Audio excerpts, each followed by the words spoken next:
चलो आ जाओ। अब शायद मेरे पास में गिनती के 15 मिनट से 12 मिनट बचे।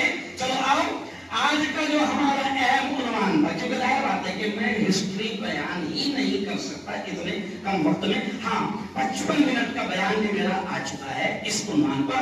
आज का हमारा उन्वान है जंगे आजादी में, इस देश की आजादी में, है ना, उलमा की कुर्बानियां, मुसलमानों की कुर्बानियां इस देश की आजादी में क्या है, ये मेरा है ना।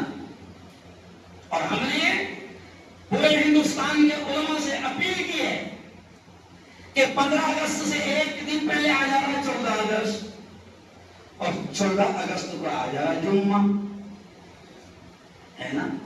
तो हमने उलमा से अपील की पूरे हिंदुस्तान में जमीयत उलमा ने कि वो इमामों, आपसे गुजारिश की जाती है और इमामों कि आप जुम्मा में 15-20 मिनट ही सही, लेकिन अपनी कौम को बताना कि इस देश के लिए तुम्हारे बुजुर्गों ने, तुम्हारे उलमा ने, तुम्हारे पूर्वजों ने, तुम्हारे पुरखों ने कितनी कुर्बानियां दी। क्यों? अब पूरी हिस्ट्री तो बता नहीं सकते, सिर्फ झलक बता रहा हूं। क्यों ये बताना जरूरी है? क्योंकि आज वो लोग जो अंग्रेजों के वफादार थे, अंग्रेजों के दलाल थे, अंग्रेजों की जूतियां उठाते थे, अंग्रेजों की संडा से साफ करते थे, अंग्रेजों की औलाद थे, वो आज तुमको और मुझको और मेरे पुरखों को सवाल उठा रहे हैं कि तुमने क्या कुर्बानी दी, है ना। तो किसी शायर ने कहा था, मुफ्ती साहब, मौलाना साहब, कि जब पड़ा वक्त गुलिस्तान पे तो खून हमने दिया। जब जरूरत थी गुलिस्तान को, बगीचे को, जब पड़ा वक्त गुलिस्तान पे तो खून बोले हमने दिया। अब बाहर आई है तो कहते हैं तेरा काम नहीं, तो तेरा काम है। खानदेशी में समझा रहा हूं, इलाकाई जबान में एकदम सादे अंदाज में समझा रहा हूं कि खुद को भी, हम मुसलमानों से भी अपील कर रहे हैं कि ऐसे नफरतों के माहौल में जहां तुम्हारे उलमा की कुर्बानियों को भुलाया जा रहा है, वो तो बयान करेंगे ही नहीं और तुम भी नहीं कर रहे हो, तो हिस्ट्री बताए ना कौन है। और अभी जो व्हाट्सएप की नस्ल है,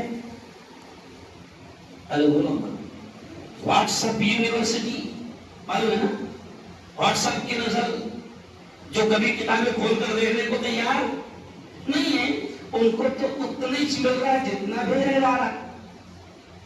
और गलत भेजने के लिए बाकायदा आरएसएस और बीजेपी की पूरी आईटी सेल है, समझ रहे? पूरी आईटी सेल, हजारों जवानों को इन नालायकों ने सोशल मीडिया पर और इंटरनेट पर बैठाया है, जो गलत खबरी और गलत मालूमात को social media, WhatsApp, Instagram, Facebook और जितने भी सोशल मीडिया प्लेटफॉर्म्स है, उसके जरिए से वो गलत चीजें फैलाते हैं और हमारी नस्ल वही देखती है। तो हमने कल अपील की जमीयत उलमा के बैनर तले इमामों से पूरे हिंदुस्तान भर मिली कि चलो अच्छा मौका है, अपनी अपनी कौम को बकायदा अपने उलमा की कुर्बानियां बताओ कि ये जो देश है ना, जहां पर कभी तुम डर कर रहते हो, कभी ऐसा से कमतरी का शिकार बनकर रहते हो, कभी अपने आप को थोड़ा सा कमजोर समझ कर रहते हो, जब तुम्हें पता चलेगा कि तुम्हारे बुजुर्गों ने कितनी कुर्बानियां दी है, तो फिर थोड़ा सा ऐसा सीना, अगर पता चल जाए कि ये जमीन मेरे बाप की और मेरे बाप ने बड़ी मेहनत से खरीदी थी, तो छोड़ता है फिर, है ना। सगे भाई को भी एक बिल्लास नहीं छोड़ता है, सगे भाई को भी नहीं छोड़ता मुफ्ती साहब के, मेरे बाप की है, मियां दादा ने बहुत मेहनत से खरीदे थे, तो ये देश भी तेरा है, तेरे बाप का है। हम फख्र से कहते हैं कि हमारे, अरे बोलो, बाप का है। मौलाना महमूद मदनी का बरसों पहले जब ये माहौल बन रहा था, 10 10-15 साल पहले झूठी तारीखें फैलाने का, तो उस वक्त मौलाना महमूद मक्की ने मुसलमानों को एक हौसला देते हुए, मौलाना असद नदवी ने भी एक हौसला देते हुए कहा था कि एक बात याद रखो, अपने दिमाग में बिठा लो कि तुम इस देश के हिस्सेदार हो, किराएदार नहीं। क्या हो? अरे बोलो, हिस्सेदार हो। ये उलमा जो हमारे सरों का ताज हैं, ये उलमा जिनके बारे में हम सुनते हैं कि प्यारे नबी ने फरमाया अल-उलमा वरसतुल अंबिया, उलमा अंबिया के वारिस हैं। ये मस्जिदों में नमाज पढ़ाने वाले, ये मदरसों में अल्लाह और अल्लाह के रसूल का पैगाम पहुंचाने वाले, तालीम देने वाले, ये दारुल उलूम देवबंद, ये तमाम बड़े बड़े इदारे, ये सारे बड़े बड़े इदारे और उलमा की जिंदगी पढ़ो तो तुम्हें पता चलेगा कि लाखों उलमा ने जो है इस देश की आजादी की खातिर अंग्रेजों से लड़ाई की और कुर्बानियां दी। एक हिंदू मौलिक है रामदास, उसकी मैं किताब पढ़ रहा था, तो रामदास कहता है कि उलमा ने इतनी कुर्बानियां दी कि अंग्रेजों के दिमाग में उलमा बैठ गए थे। अरे यार आया हीच कर रहे, अपनों को सता रहे, बीच में आ रहे। ये दारुल देवबंद है ना, ये देवबंद की बुनियादों में एक मकसद यह भी था कि यहां से क्या पैदा किए जाएंगे, स्वतंत्रता सेनानी मुजाहिदीन, अरे बोलो आजादी। ये आज जो जमीयत उलमा के चल रहे हैं, हजरत मौलाना अरशद मदनी जो आज हमारे प्रमुख है, हमारे अध्यक्ष है हिंदुस्तान के, इनके अब्बा की जिंदगी पढ़ो। बरेली की जेल में रहे, सहारनपुर की जेल में रहे, इलाहाबाद की जेल में रहे, मुरादाबाद की जेल में रहे। आज मैं उनका बयान सुन रहा था मौलाना अरशद मदनी का, तो उन्होंने बताया कि बरेली की जेल में, मुरादाबाद की जेल में, सहारनपुर की जेल में, इलाहाबाद की जेल में, गुजरात की साबरमती की जेल में रहे। तो ये तो बड़े बड़े बर्बाद है, इन्होंने मस्जिद नहीं छोड़ने को आना था। अरे बोलो ना भाई, क्या क्या फालतू काम में लगे हो? नहीं, इन उलमा ने तो जमीयत उलमा और ये दारुल देवबंद, जमीयत उलमा के बुजुर्गों की तारीख पढ़ो कि जमीयत उलमा ने आज इस संगठन को फ्रीडम फाइटर मूवमेंट कहा जाता है, यानी मुजाहिदीन आजादी के संगठन कहा जाता है। यह जमीयत उलमा की तारीख आप पढ़ो। अभी 3 दिन पहले हिंदू भाइयों में बयान था, वहां पर भी मैंने इसको रखा, और आज जो है ना एक जगह जा रहा हूं, वहां पे 12:05 को झंडा लहराएंगे। एकदम अजीब लग रहा हूँ सुन के, एकदम अलग ही लग रहा हूँ ना, अलग अलग। जी हाँ, दिल्ली में 14 अगस्त को जब रात में 12 बजते हैं, तो इनके तो 12 बजने की बात में 12 बजते ना। अरे बोलो ना भाई, है ना? तो आज 12:05 को हम झंडा लहराएंगे। उस जगह जा रहे हैं जहां गांधी जी और मौलाना अबुल कलाम आजाद, अरे बोलो, खुद आए थे, और जहां मीटिंग आजादी की लड़ाई की हुई भी, तो उस जगह आज हम झंडा लहराएंगे। तो वहां पर भी मैं बताऊंगा, क्योंकि भैया अपन ने बहुत सुन लिया ना मंगल पांडे, बिल्कुल ओरिजिनल एहतराम करते हैं, सुभाष चंद्र बोस एहतराम करते हैं, भगत सिंह, अरे बोलो ना, एहतराम करते हैं। अरे बाबा, हाँ ना बाबा, हमारे बाबा कहाँ हैं? नहीं समझा? अरे हमारे बाबा का भी तो नाम ले ना, हमारे उलमा का जिक्र करो ना। रामदास लिखता है कि इलाहाबाद का हाल यह हो गया था 1857 के बाद, कि इलाहाबाद से लेकर सहारनपुर और मुरादाबाद तक हाल यह हो गया था कि पेड़ झाड़ नहीं बचे थे, झाड़। क्यों? तो वो अपनी किताब में लिखता है कि हाल ये था कि या तो मुसलमान उलमा को और मुसलमानों को दफनाने के लिए इनकी कब्रों में झाड़ों की लकड़ियां रख गई, या हिंदुओं को जलाने के लिए शमशान में लकड़ियां रख गई। इतनी कुर्बानी है ना। और 1857 की बगावत के बाद जब अंग्रेजों ने फांसी देना शुरू किया, तो 27,000 तो उलमा थे जिनको फांसी पे लटका है। और उलमा, अपने हिंदू भाइयों को भी हम बता रहे हैं कि उलमा हमारे मामूली भी रहते हैं, मौलाना बोलते क्या होते, मामूली भी रहते, वो हमारा इमाम भी रहता। और उसका मतलब ये है कि नबी ने कहा है कि वो हमारा वारिस है नबी का। ऐसे अंबिया के वारिसों ने हजारों और लाखों की तादाद में इस देश की आजादी के लिए कुर्बानी दी। दरख्त नहीं बचा था, इतने फांसी के फंदे पर लटकाए थे। हमारे यहाँ के एक शायर है हाफिज मुश्ताक साहिल, उनका शेर मुझे याद आ गया अभी। हाफिज मुश्ताक साहिल ने एक बड़ा प्यारा शेर कहा कि कुर्बानियां इतनी दी कि दिल्ली से लेकर लाहौर तक दरख्तों पर हमारे उलमा की लाशें लटकाई होगी। तो हाफिज मुश्ताक साहिल ने बड़ा प्यारा शेर कहा, उन्होंने कहा कि वो कलियां भी हमारी थी, गुले तर भी हमारे थे। वो कलियां भी हमारी थी, गुले तर भी हमारे थे, चमन में हर तरफ बिखरे हुए पर भी हमारे थे, और हदे दिल्ली से लेकर सरहदे लाहौर तक साहिल हजारों पेड़ पर लटके हुए सर भी हमारे थे।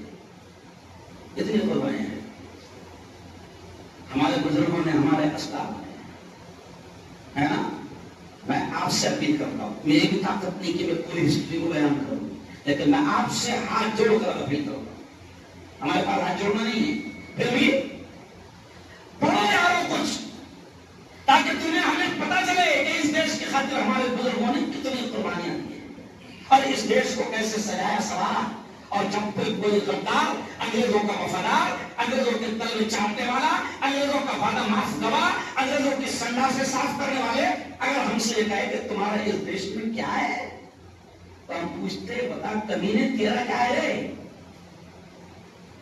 क्या दिल्ली के उस दिल्ली गेट पर दिल्ली में जाकर देख, दिल्ली में जो दिल्ली गेट बनाया गया अच्छा हुआ कि पहले बना लिए, नहीं समझा? सही बोलो इमाम पटेल, सही बोलो। अच्छा हुआ कि पहले बना लिए, दिल्ली गेट पर जाकर देख बेटा, और दूरबीन लगा, दूरबीन न, दूरबीन से ऐसा जूम कर करके एक, तो वहां 75 से 80 हजार स्वतंत्रता सेनानियों के मुजाहिदीन आजादी के नाम लिखे हुए हैं। तो जो गद्दार हमारी वफादारी पर उंगली उठाते हैं, सवाल उठाते हैं, उनकी लिस्ट अभी मैं डालू नहीं सब। तो उस गेट पर जो 70-75 हजार नाम लिखे हुए हैं, तो बेटा दूरबीन लगा के दे, तो 70-75 हजार नामों में से 61,395 मुसलमान हो गए। सच्ची बोलना अपने को मालूम है क्या?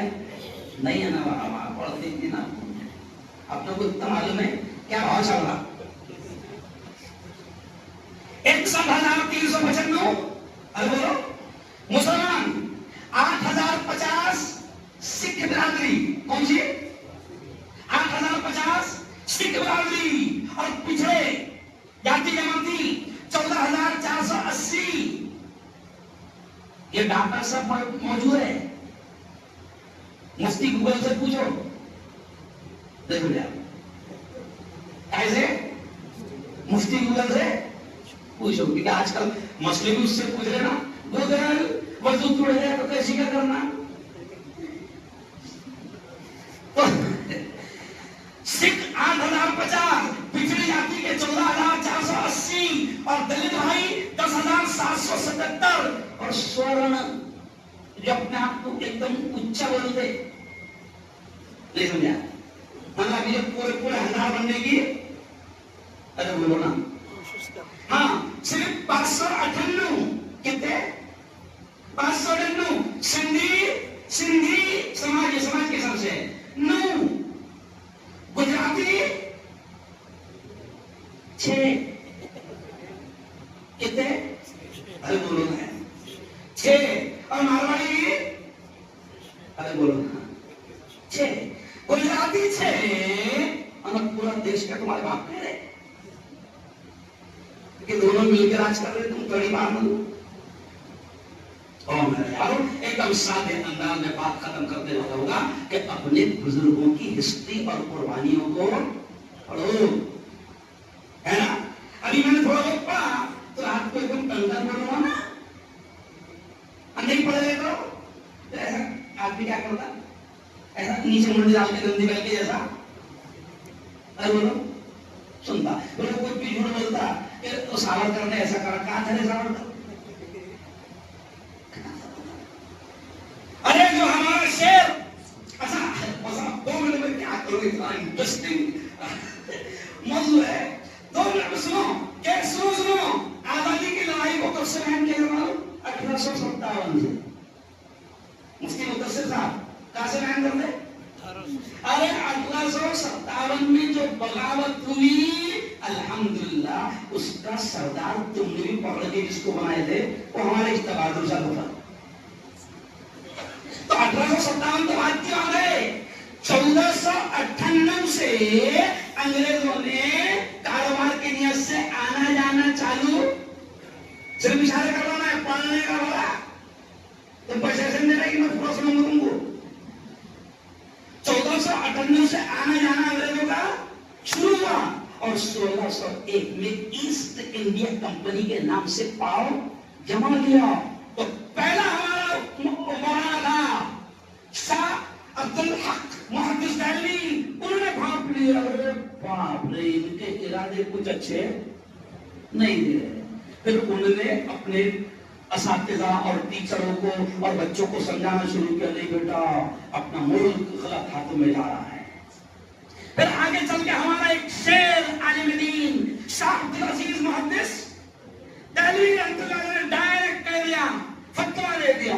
आज भी फतवे से होते नहीं, और बापरे मेरे को पूछते और फतवा क्या होता हो?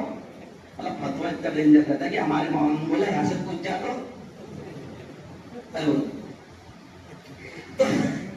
तो फिर शाह अब्दुल अजीज मुहद्दिस दिल्ली ने डायरेक्ट फतवा दे दिया कि अंग्रेजों से जिहाद करना फर्ज।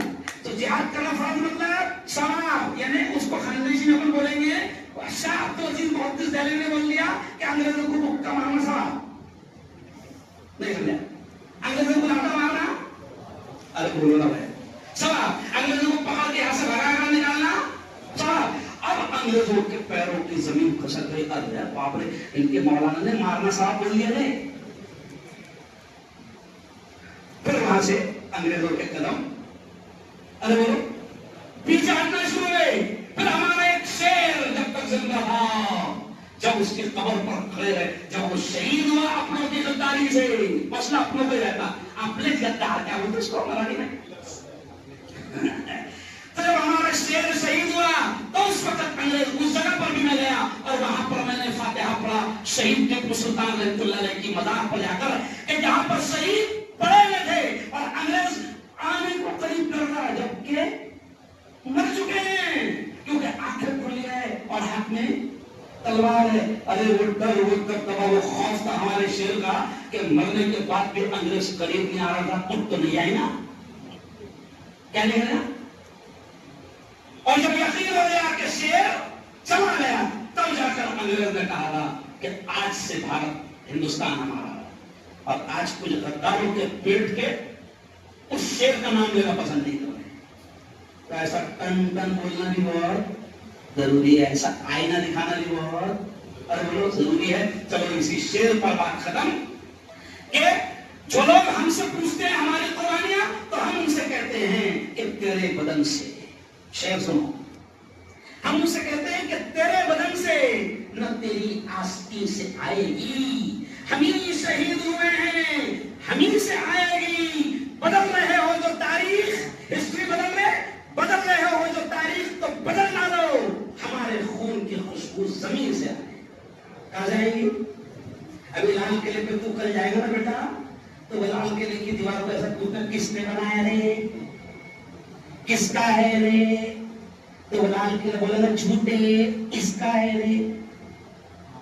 अल्लाह ताला हम सबको सही समझ नसीब फरमाए, शान के साथ जियो, आमीन। व आखिर दवाना अल्हम्दुलिल्लाहि रब्बिल आलमीन। जिन लोगों ने सुन्नतें अदा नहीं किए, सुन्नतें अदा करें।